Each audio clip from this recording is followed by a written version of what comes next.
Awesome. Thank you so much, Erin, for being with me today and taking time out of your busy schedule. Course. I really, really think that others are going to find such hope and encouragement when hearing your story. Aw. If others don't know who you are, you're Erin, with My Beautiful Blender, I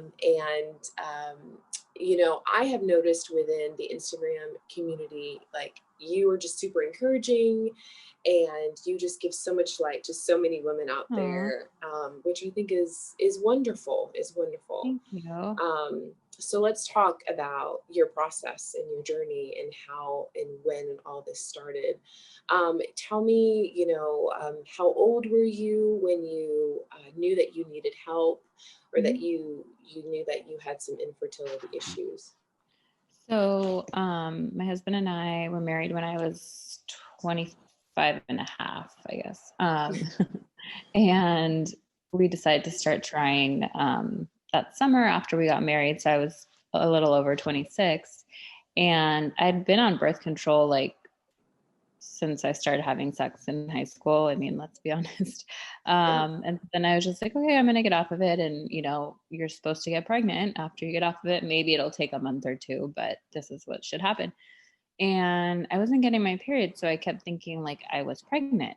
And I would take test after test after test and just be like, no, I'm peeing on it wrong. Like, has to be wrong, and just got like so I mean, I shouldn't call myself crazy because I hate that word, but I got so like intense about testing, and it was so draining because I was just so disappointed all the time. But I ended up like just feeling that like heaviness where like I'm doing something wrong, like right, I'm peeing on it wrong, whatever. right. So we went into the OB, and then sure enough, she's like, well, you're not ovulating, which is why you're not getting a period, which is why you're not pregnant. So she's like, you could keep trying, but the odds of it working on your own are very slim, like to none.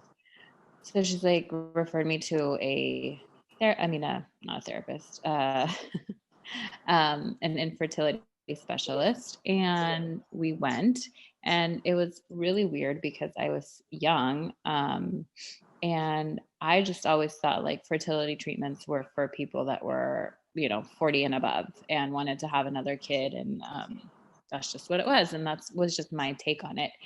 I was very naive. I didn't want to do any research. I didn't want to think about it. I just wanted to go in, have them help me get pregnant, and walk out with my head down so that nobody knew I was there. Um, so it was like a weird feeling because, you were newlyweds. I was like one of the first ones of my friends to get married, the first ones wanting to have a baby. Everybody else was still out partying, and like it felt really weird to be already at an infertility center at 26. Um, like what was wrong with me? So we went in, and then, we he suggested for us to do an IUI because I actually had a lot of follicles, and my husband's sperm count was like perfect. So he's like, we just need to get the follicles to grow, mature, and then ovulate. And we'll give you help for that, which is what the IUI does. So we're like, all right, let's do it. I did shots for that and on my stomach. So I did Menopur because I tried Clomid and it didn't work for me. And honestly, I didn't even like I was so far removed and like detached from the process because I didn't want to talk about it, and I didn't want to like accept that that was what was happening, that I didn't ask questions. I didn't like People are like, how many eggs, did you drop or did you have during that treatment and during that process? I don't remember because I didn't even like I didn't want to. I was just like, all right, what's next? Like tell me what to do. Right. So we went in, finally, we did the trigger shot, went in, did the IUI, and luckily we got pregnant right away. Like that was our first IUI. I ended up pregnant with triplets. And I talk about this quite a bit now. I didn't talk about it, I think, until like a year ago, honestly. Um, we ended up having to do a medical reduction because I'm a small person, and the doctor was just scared for my life, and then also said more than likely the triplets won't make it. So the chances of the twins making it versus triplets would be much better. So we ended up doing that. It was a super hard decision, but obviously it's like our lives are at stake. It's kind of like, okay, well, you have to do what you have to do. Right. But nonetheless, it was still a very difficult decision. And at the time, like there weren't very many clinics that did that. So we had to like drive to LA. We live in San Diego, Okay. and find a clinic there that the doctor recommended, literally spend the night, go in the next morning, have the procedure done, and then drive home. And that's literally what we did. Um, and it was just so like, again, I didn't ask questions. I didn't want to get attached to like the process. Nick my husband on the way home was like, I don't ever want to talk about this. So we didn't. Like we literally, until I started opening up and told him, hey, like I kind of need to talk about this. And he finally said, okay, we never talked about it. We barely talked about the fact that we did an IUI, let alone like what we had to do, because I know he was super traumatized by it. It was hard for me 100%. And now looking back, I realize how hard it was, because for me, talking about it would have made it easier. Um, but I don't know, like I knew we were doing the right thing. Even though it was super hard for him, I think it was just like very traumatic to see it, because you're in the room. It's like it's just like another ultrasound room, and then they do the process and they just pick whatever one's easiest to get to. Like obviously at that point we don't know the sex or anything. And then they do it, and you're literally, I guess you could close your eyes, but there's monitors everywhere, so you could see it all. So it was very traumatic. Wow. So that was that. Thankfully, we did make the right decision. Our twins were born at 37 and a half weeks, so they were full term. They were really small, which is why I know like having another one in there Yeah. would have not worked. My stomach muscles also tore completely. I ended up with a hernia, so I had to do that. I guess I didn't have to, but I did the surgery for the repairing the stomach muscles, Okay. because like my guts were basically hanging out. Wow. um, so I did that when they were 6 months old, and that I think was like I would literally give birth like 40 times over than doing that again. So Wow. I went into it very blindly, because people were like, do you know about the surgery? I'm like, no, like I'm just gonna, I know it'll be kind of a tough recovery, but it was, I don't I don't even Wow. remember it. Yeah. Oh, I'm like, how did my I goodness. pee? And it's like, I helped you. I'm like, really? I don't remember You that. probably just blocked it all out. 100%. Yeah. Wow. But all in all, like other than that, my actual pregnancy was perfect. Like I wasn't on bed rest. I mean, the twins were small, but like I had them not vaginally, so it Wow. was pretty good. Like it was, That's great. I was, again, like I think that naiveness just kind of, I muted you. I muted myself. Um, it kind of comes in when like things go well, like Yeah. you just assume that's how they're supposed to go. So I didn't have like, after the reduction, I was like, okay, this is going to be great. Like Yeah. I had never experienced any, like trauma other than the reduction. So it Hmm. was like, no fear, like going, everyone's like, oh, you had a twin pregnancy, so that must have been really scary because you're high risk. And I'm like, honestly, at that point, I didn't even know what high risk was. Like, I was like, no, I'm fine. Yeah. I mean, I would think that you would respond to it as any, 20 mid, Yeah. anybody in their mid 20s would respond. Yeah, exactly. And I think that was like my mindset, that I was trying to just like not think about the fact that we just did a reduction, or the fact that we did an IUI, or like I wanted to feel normal. Yeah, totally. Um, and I think I did, like for the most part, because we shoved everything aside, you know. Right. Um, so that was that. And then twins was crazy. I um, bet. And I think now looking back, like adding in the fact that we never talked about any of the infertility stuff, just like added a lot of like stress that was like an unconscious, subconscious type of stress where like, Yeah. it's there, but you never talk about it. So Right. on top of like twins being stressful, you have all this backstory that you're like, but I just want to talk about it, but we're agreed not to. And, Mm-hmm. um, so we had obviously some, well, I don't know about obviously, but we had marital issues. Within those years of the twins being young, and kind of dealt with some verbal abuse. And we ended up seeing a therapist. And finally, I ended up, long story short, but after a few years, I kind of just put my foot down and said, either you literally go figure out and get help, like, or that's it, Yeah. because it's scary because, like I was a full-time mom. I sold my business. I Oh, wow. like, yeah. And so, when you're dealing with something like that, it's like, it's scary to say, I'm going to, I want a divorce or something, because then you're like, well, now what? Right. Right. With twins that are under 4, like you're just like, meh.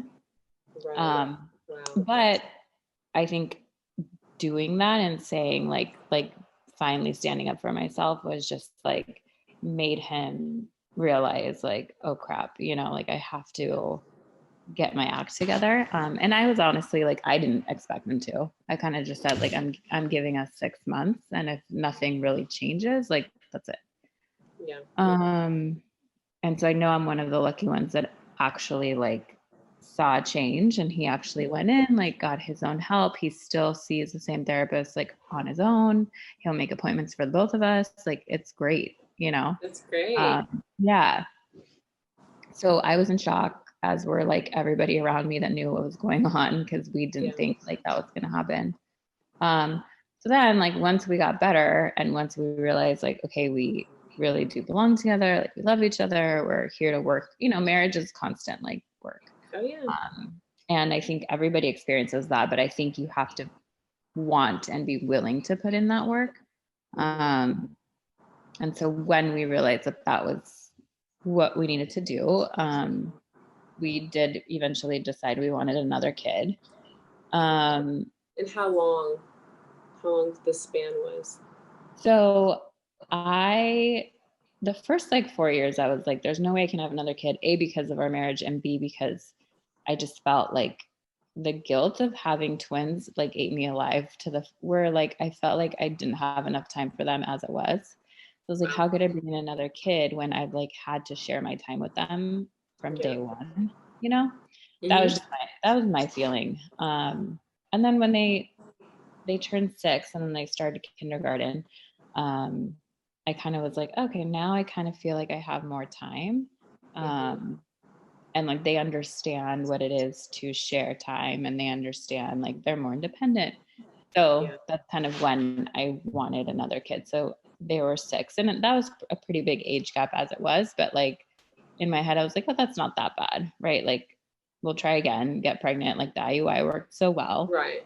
And Now, in between, did you use, contraceptives because you just didn't want to get pregnant, or were you like, well, we haven't gotten pregnant before, so we're not going to worry about it? yeah, so I really wasn't. I was on birth control like off and on, mainly because the doctor was worried that I still wasn't getting a period. So like Gotcha. even after giving birth to them, like my cycle didn't come back. But I was like, oh well, you never know. Like I could still get pregnant even without. People say that all the time. Wow. Um, but there were times when she put me on birth control because she was worried. She's like, you should get a period. Like that's healthy.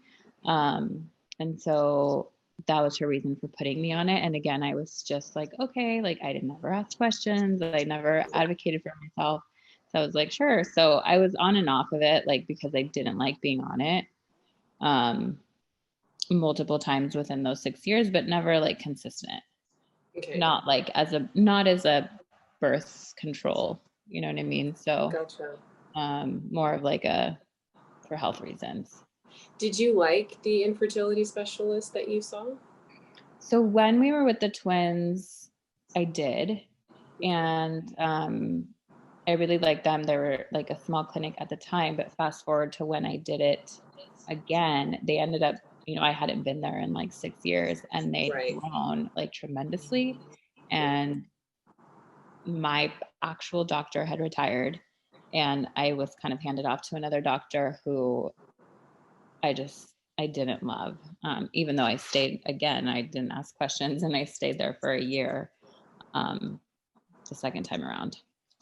Yeah. So I think it's so easy to do that though, you yeah. know, especially when you already feel like you've started at that place. It's like, man, do I have to start somewhere else? So Hmm. yeah, I totally get that. Yeah, the Um, delay you're worried about. exactly. Exactly. Right.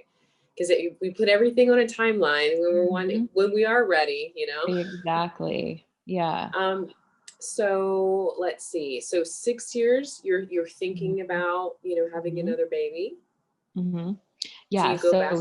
we were super excited, and we kind of were like, well, the doctor said that like once you do treatments one time, like, you could really get pregnant on your own. So that summer we were like, the twins turned 6 in June, and we started trying that summer just like on our own. And we were like, again, like super hopeful, like, because that's Right. what we were told. Yeah. And of course, like nothing was happening. I wasn't getting a period again. So I'm like, okay, we know what we have to do. But we decided to go straight to IVF only because we wanted to try and control to just have one and not multiples, I because I get that. still had a lot of follicles. Um, and we didn't want to deal with a reduction again. So it was just like a lot of scary stuff that we didn't want to face again Was that something that your doctor was okay with? doing IVF. Yeah. Yeah. I mean, like we went into the clinic on our own. I didn't even talk to my OB at that time because I knew, so I just made an appointment. Yeah. And he agreed. He's like, yeah, I mean, obviously your chances for multiples are reduced if you're just transferring one. Um, so that's kind of the path we wanted to go on. Obviously, it was a lot more expensive. It was going to take more time, but we just thought like overall it would be a better decision for us. Um, and he was like hopeful. He's like, your IUI works so well, like this should work, blah, blah, blah, what they all say. And we thought the same because we're like, okay, our IUI worked so well. Like, obviously I'm older, but like I was 33 at the time. I wasn't, you know, Right. 50 even, Right. So, Right. um, so yeah, so we started the process, we signed papers, whatever, for one cycle, and, went in very naively thinking I'd be pregnant by December because we started this in August, and did a retrieval. We only ended up with one PGS tested normal embryo after all was said and done, um, which came as a shock because like I had a lot of follicles, but they just weren't good enough. Um, So mhm, pause there. mhm. Were you diagnosed with anything like Just PCOS or anything like unexplained. that? Okay. Nope, just unexplained. I didn't have. I was like borderline PCOS, but not really. Okay. Okay. So it was just unexplained secondary infertility again. Also, like just all the terms that Right. don't mean Yeah. anything. Right. Like, Hmm. um, and so we transferred that one embryo because honestly, like, again, I hadn't done any research. And had I done research, I think I probably would have done a couple more retrievals back to back. Mm, Um, but he didn't even suggest it. So, like, that's what I mean by not loving my doctor. Um, totally. and again, I didn't know to ask, and that's on me. But we transferred this embryo, and he's like, oh, well, you're young, like it should work, blah, blah, blah. And it didn't work. And I just felt really defeated because I was like, well, isn't this how people get pregnant? Like, Right. isn't it Isn't it supposed to work? supposed to be easier? Like all the famous people do it this way. Right. um, Exactly. like just because what you hear. Hmm. So we literally jumped right back in. I'm just the type of person that having a plan and like being able to start again was the only way to like feel better, I guess, about the Yeah. loss. So I was like, okay, when can I start again? What do I need to do? Whatever. And so Right. again, I wasn't asking questions. I didn't even meet with the doctor. Like we didn't even meet. He didn't want to meet. He just said, okay, let's just try again. Here's the medication, go. So I did that. And we literally had the exact same results. Oh, wow.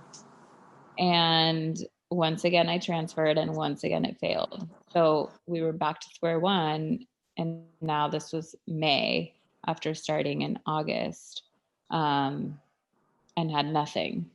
Mm. So And then, you're in yeah, California. You're in yeah, San Diego, which is yeah, pretty costly out there, yeah. right? Yeah. Oh, So each wow. round, like, retrieval and transfer plus PGS testing, um, without medications was $30,000. Mm, wow. Um, so we'd already done two plus all the medications.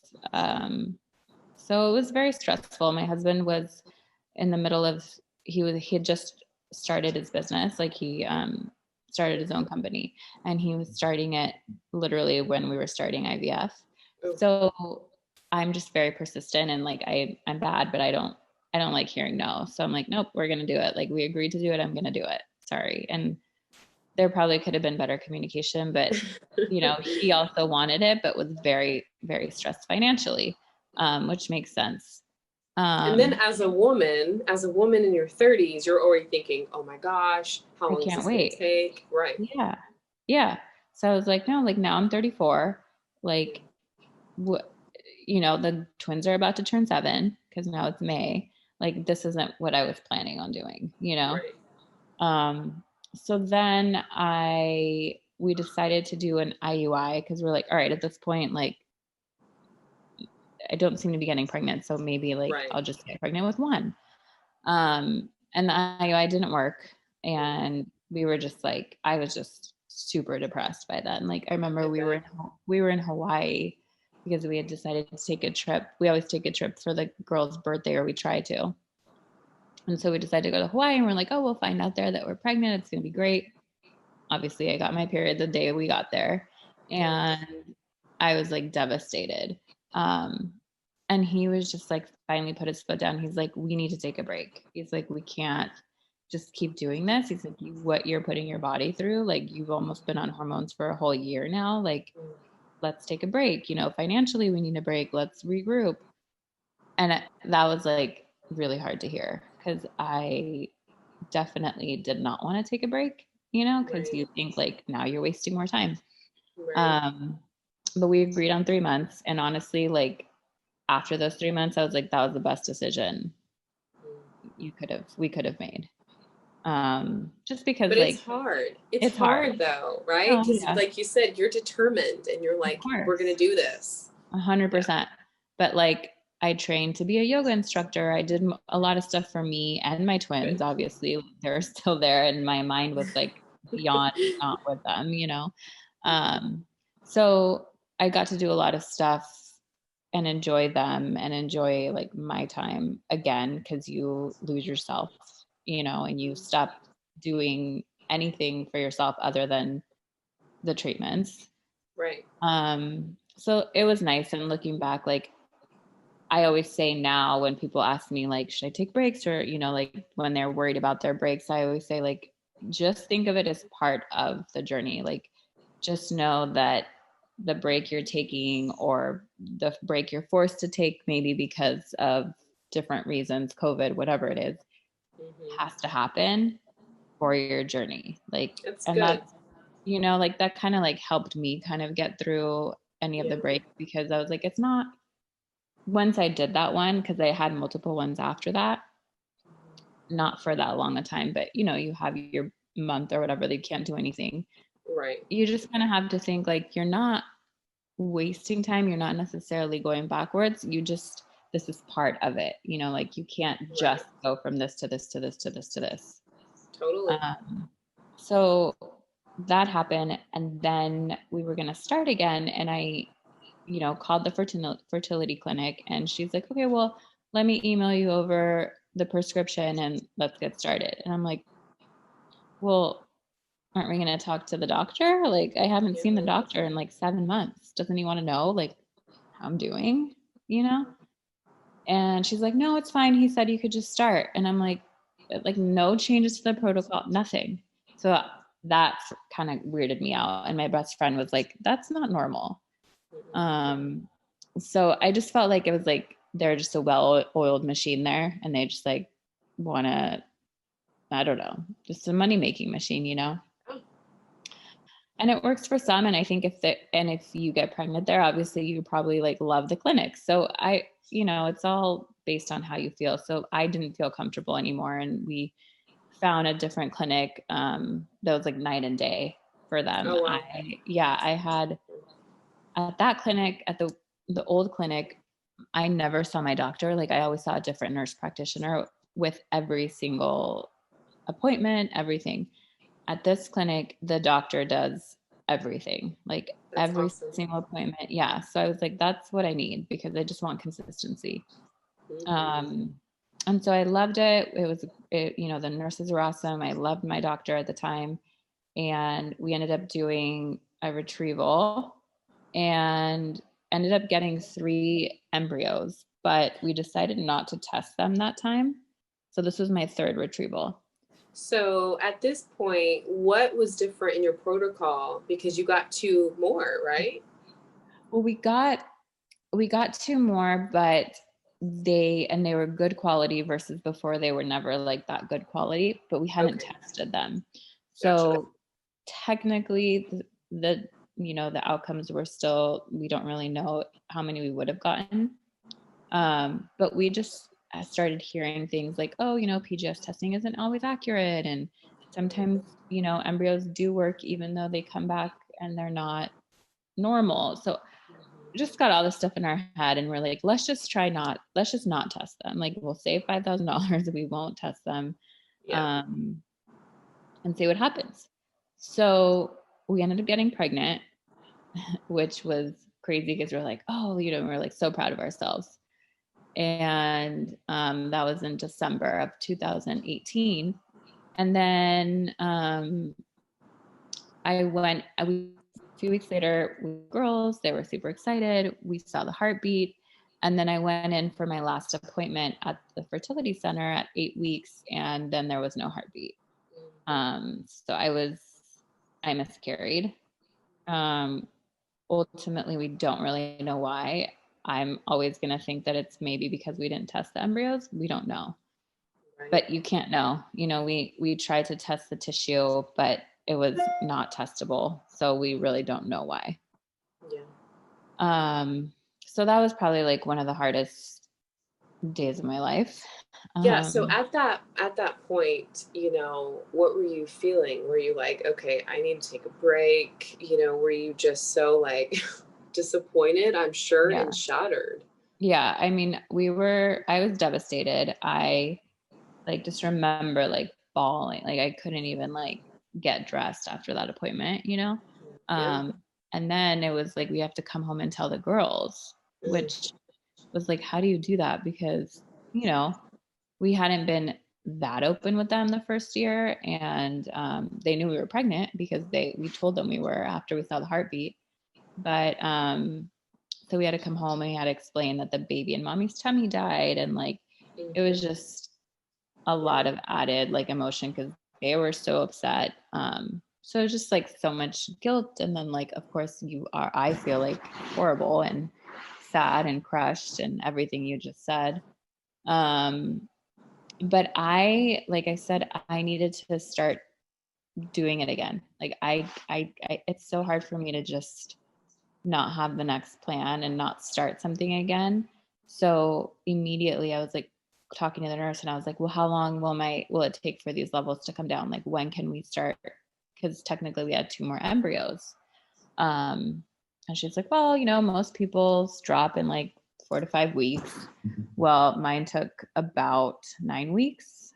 Mm. Um, and I ended up having to do she wanted me to just take the misoprostol pills to where it induces your miscarriage. Um, so I did that, and you end up bleeding like at your house, and they're like, Mm. can you try and catch the tissue? So they had me like sit on one of those, Wow. what are those things called? The plastic, um, it basically looks like a hat, but it's like backwards and you put it on the Like a toilet. bedpan or something Yeah, like that? yeah. Okay. And like every time I felt like there was tissue coming out, I had to go sit on it so I could catch it. Oh, Which that was traumatic. And then they wanted me to put it in a bag and bring it to the clinic. So I was basically bringing in my tissue and my miscarriage stuff in, and lo and behold, that pill didn't take out enough. So I had to do it again. And the second time I actually it worked much more quickly, and I bled through the night and went through 4 pairs of pajamas, our sheets. It was just, I couldn't even walk the next day because I lost so much blood. So I, from personal experience, never recommend doing that. Like, people always ask me, should I just do a D&C? Should I do? And I'm like, I would have, had I known that this was an option, because then and that's also why it took so long for my levels to drop. Ultimately, at about week 10, they weren't quite all the way down yet. And so they did an ultrasound, and then he's like, you know what, let's just do a D&C. Wow. Which I was like, had we had done this 10 weeks ago, would I be in this boat at the end of March? And the miscarriage was in January. So we did the D&C, and that kind of just finally felt like, okay, now we're done. At least I could close the door to that. Yeah. Never forget it, but I could start to think about the next steps, kind of thing. Yeah. So we had the 2 embryos left, but I was too scared to transfer them without testing them.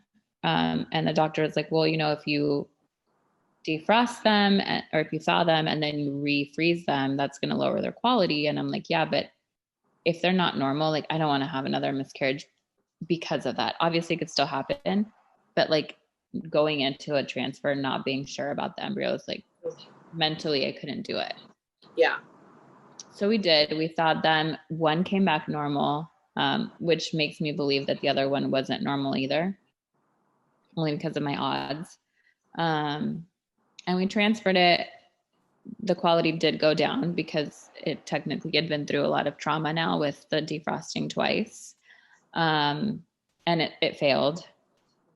So I was pretty much about to give up. That was summer of 2019. And my husband's like, let's just do one more retrieval. I know you want to.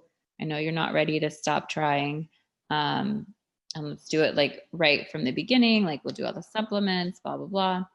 And we'll just hope. How long were you on supplements before you did the retrieval? So the last retrieval, I was probably on supplements for a month and a half. 2 months maybe, because I started them pretty quickly after deciding we were going to do it. And in the process, all this time, did you do any extra procedures or surgeries that anyone suggested? Yeah, the only thing, so the first doctor, I didn't do anything. It was just start, fail, that kind of thing. He didn't even suggest anything. So then the next doctor immediately did a hysteroscopy before I even started doing the retrieval process. Okay. And he didn't find anything.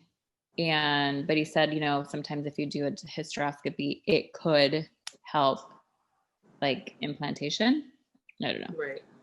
So I was like, yeah, sure, let's do it. So other than that, because of the miscarriage, we did do 2 other hysteroscopies before the 3rd or the 4th retrieval, just to make sure everything was clear. And it was, and again, he didn't see anything. So we did the 4th retrieval. I got on DHEA, and I was on CoQ10 and vitamins, and I put Nick on CoQ10 and vitamins for him. So it's slightly different. I had also started seeing an acupuncturist, which I forgot to mention, a year before. So I'd already been seeing her almost for a full year. And I was seeing her every week, regularly. And do you feel like that was super helpful? I do for mentally more than anything, because it's just another support system. That you knew you were doing something else to help your body get pregnant.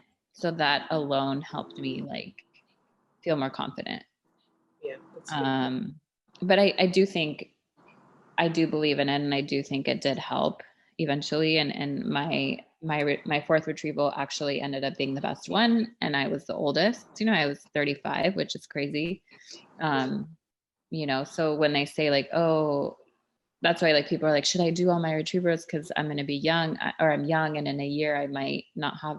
I'm like, truthfully, like my best retrieval was 2 years after my first one, Wow. so we did That's that. very encouraging Yeah. for, women who are older.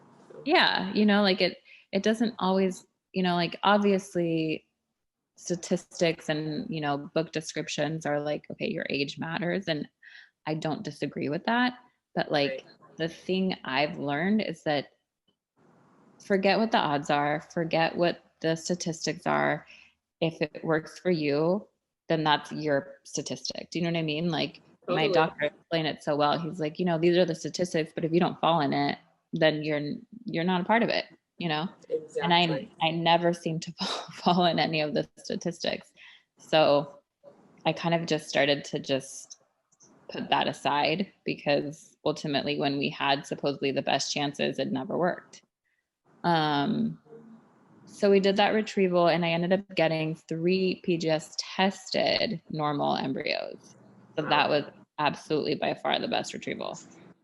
Um, and we decided to transfer that August and we thought for sure it would work. Go ahead. So you did a frozen. Oh, that's right, because you got a Yeah. PGS tested, so you got a Yeah. frozen transfer. I've Okay. only done frozen. My clinics don't even really mention, I know they do them. They do fresh ones. Okay. Um, but I think they do advocate for PGS testing. So I think Okay. that's why they kind of lean towards frozen. Okay. Yeah. So we did, and we were like, sure, we're like, okay, now it has to work. Like we've Yeah. done everything. And it didn't work again. And so at that point, the doctor, I was like, can you just please do all the testing? Like, I don't even know.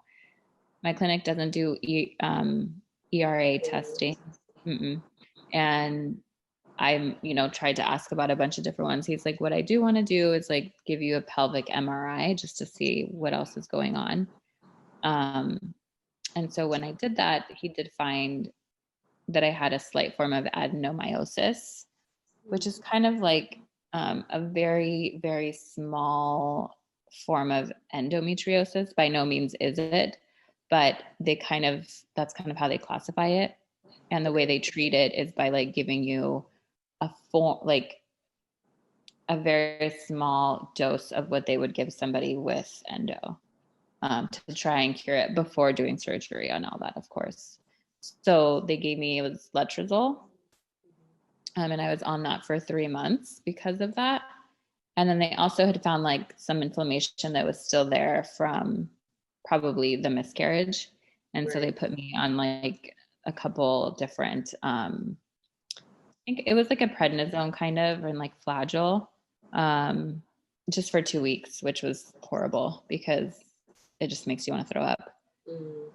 But that supposedly helped. And so then the 3 months were up and we could start transfer process again because I still had 2 embryos. And now we were like, okay, now for sure it has to work because Yeah. now they supposedly found something and supposedly we fixed it. And, that's what you want to believe. Right. And that was a 6th transfer and it failed again.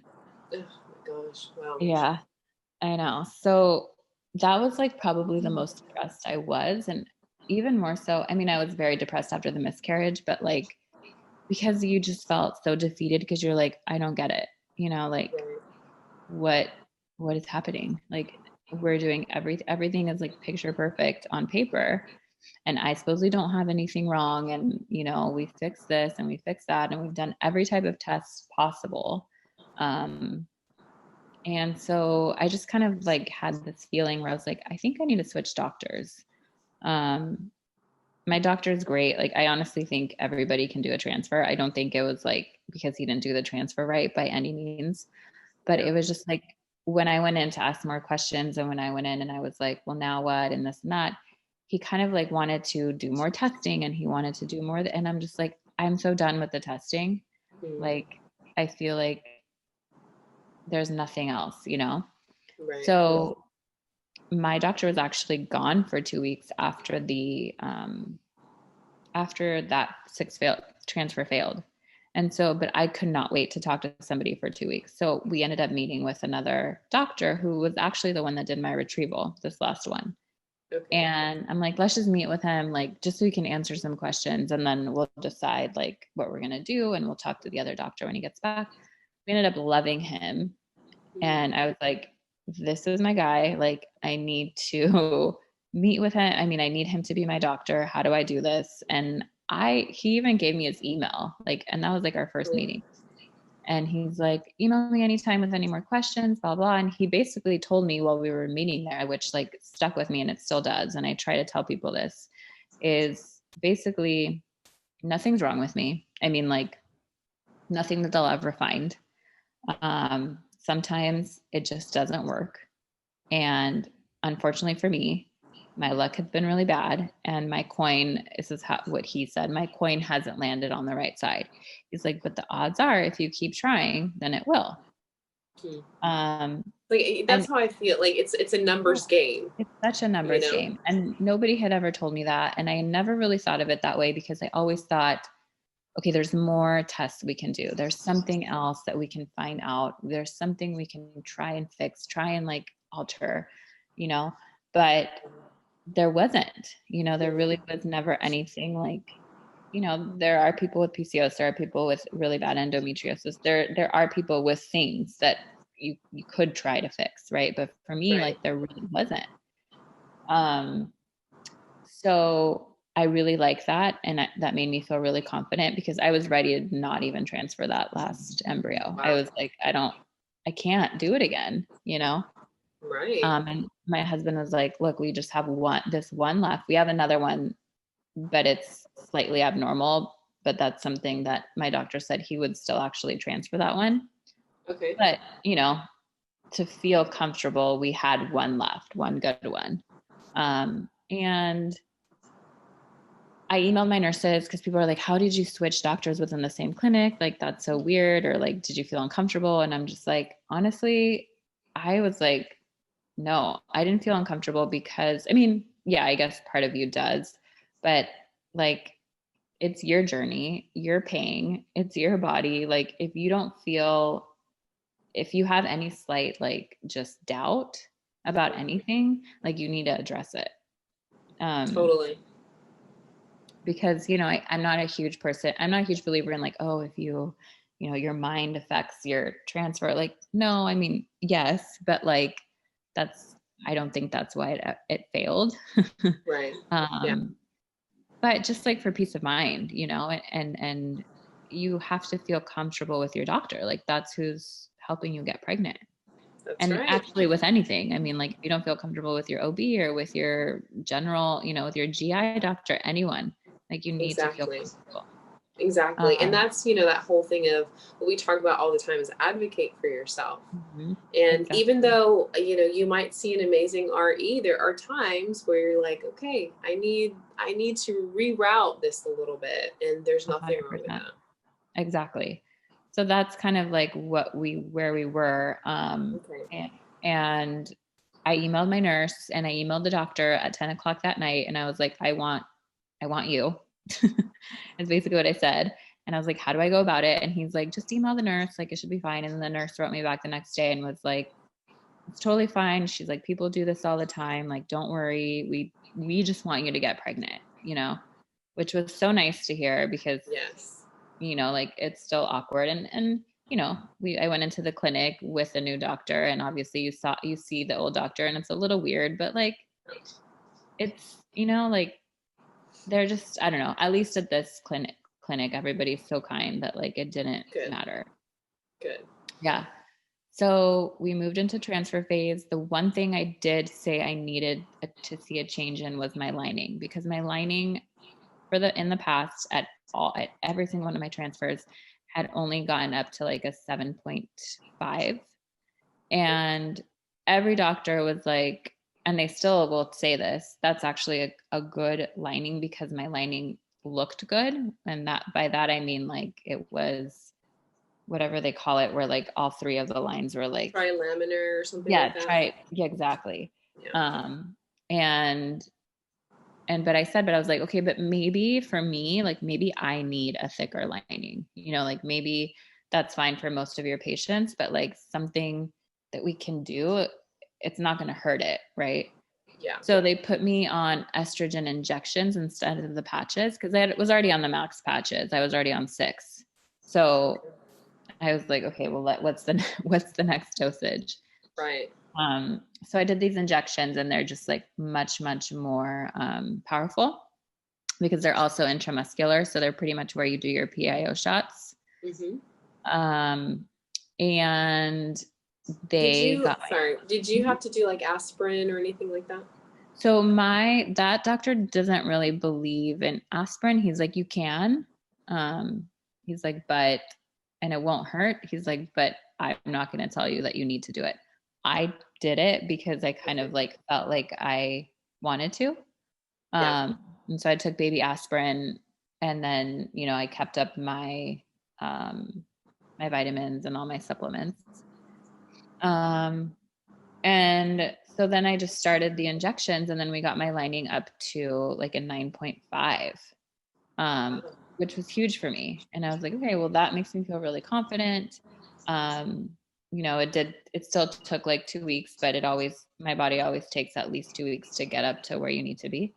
And then I started the PIO shots, and we were on our way to transfer. We transferred this last little embryo, and it was middle of February, and it worked. Wow. um All those yeah. tries, all those cycles, and all that determination that you both had, Mhm. and it led you to this. Yeah, Wow. exactly. So we were in shock. Our first beta was 525, which was awesome, and I was like 10 days past transfer. um And then obviously, like, I started freaking out, because I had lost so much. Right. And I went in for 4 different betas because I was like, no, we need to keep testing. And then Yeah. finally, my doctor was like, you're fine. You're pregnant. Stop coming in. Um, I ended up asking for extra ultrasounds at my fertility clinic because I know you can't really do that at the OB. So I even started seeing my OB, like I graduated, but I would still go to my fertility center to get a couple ultrasounds. And he's like, okay. Wow, that's really cool that they let you do that. I mean, I had to pay, but Yeah. yes, yes, it was. That's Either cool. way, it was very nice because I was like, at 10 weeks, we didn't tell the girls right away, and we wanted to wait till we were like 11, 12 weeks. And so Yeah. right before we told them, I needed to have an ultrasound to make sure, and so I went Yeah. in, I'm going to tell the girls, but I want to make sure everything's okay. And, um, Right.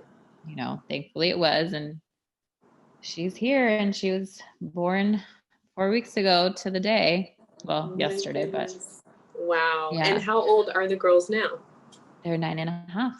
9.5. Well, much bigger age gap than I expected.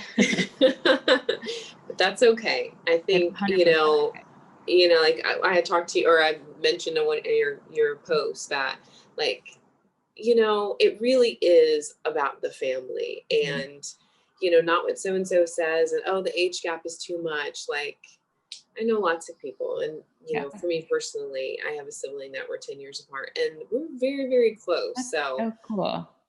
yeah, I never and knew that. so I'm so glad you told me too. Like your story, and then I see all these other people writing to me and saying that. I'm like, that's so cool. Cause like you don't hear about it too much, and I mean, I guess people just don't talk about it because like why, it's normal right, for you, right? right, But like right. when you think you want to have it go one way and then it doesn't, it's like, oh, you know, Wow. Well, congratulations. thank Gosh, you. it's so cool. I mean, Yeah.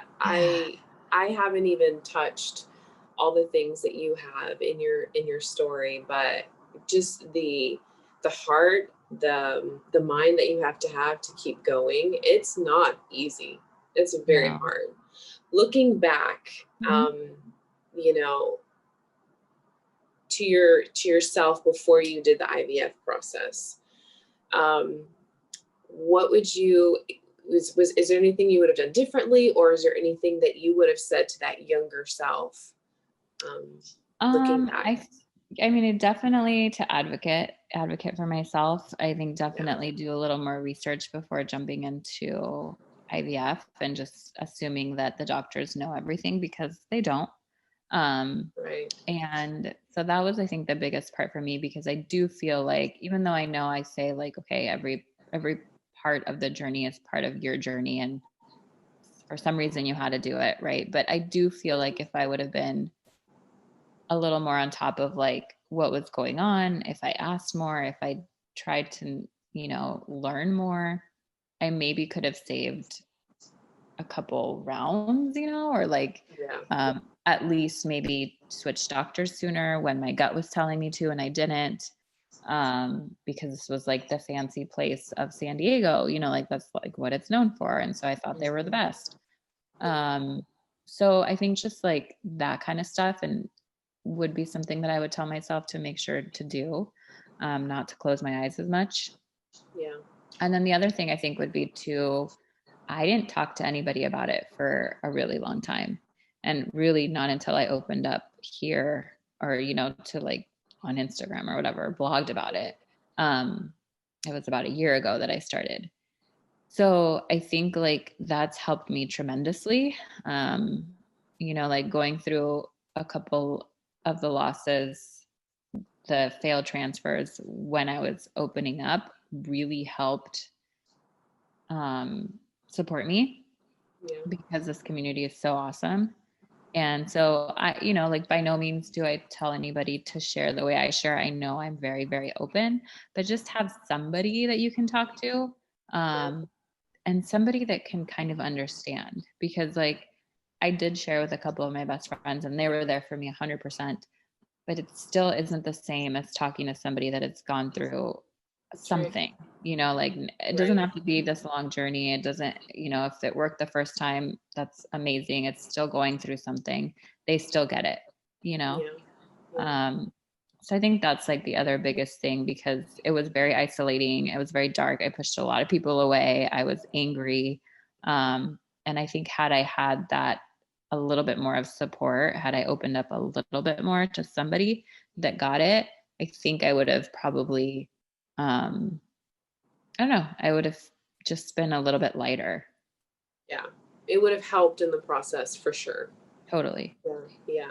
Well, that's good. I mean, I was going to ask you, what would you tell other women? But I feel like you touched on a lot of good There stuff. you go. Yeah. I mean, trust your gut, which I totally, agree with that for sure. As I look back on my journey, and there were times, man, I needed to trust it. But then also that support, it's super important. Yeah. So, Yeah. Because how many did you do a lot of transfers? I did two. Okay. But I did IUIs. It was like a Yeah. 10-year No, it's still. span.